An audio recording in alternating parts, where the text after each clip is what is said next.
Avis vascular center మన దేశంలోనే the best varicose vein hospital.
అన్నయ్యలాగా మీరు కాకూడదు. మీకు మంచి భవిష్యత్తు ఉంది. మీలో మీకే తెలియని టాలెంట్ ఉంది. మిమ్మల్ని మీరు నిలబెట్టుకునే శక్తి ఉంది.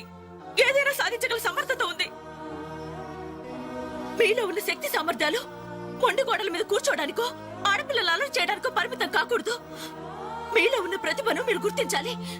మీ జీవితం మీద మీకు నమ్మకం, ఆశ కలగాలి. అందుకే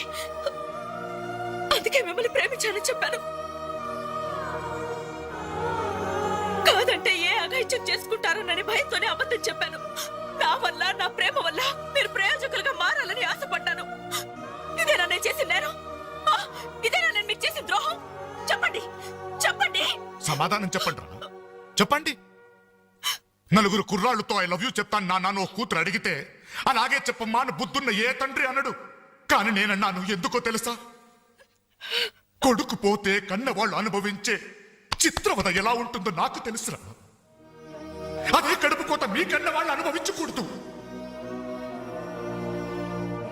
రే, ఒక అమ్మాయిని ప్రేమించడానికి ముందు మిమ్మల్ని కని, పెంచి, పోషించి, చదువు చెప్పించి మీరు ప్రయోజకులు కావాలని ఆశపడే మీ అమ్మ నాన్నలకు మీ ప్రేమను పంచండిరా. ఇప్పుడు లైఫ్ ఎంజాయ్ చేస్తుంటే బాగానే ఉంటుంది. కానీ రేపు 30-35 సంవత్సరాలు అయ్యాక అప్పుడు తెలుస్తుందిరా జీవితం విలువేంటో అని. రే, గడియారంలోని ముళ్ళుని వెనక్కి తిప్పగలం గాని గడిచిపోయిన నిమిషాల్ని వెనక్కి తీసుకురాలేవరా. మీ జీవితాలు మొండి కోడల మధ్య సమాధి కాకూడదు. అశాంతితో ఆత్మహత్యలు చేసుకోకూడదు. అయోమయంలో పిచ్చి వాళ్ళుగానో, అప్రయోజకులుగానో, అసమర్థులుగానో మారకూడదు.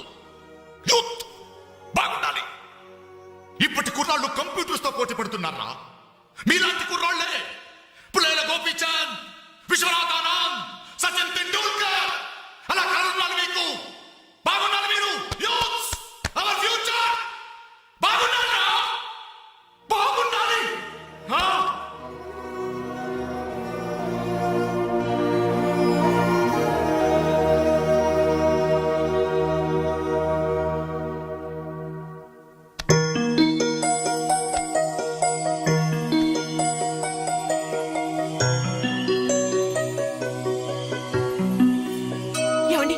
చూడండి,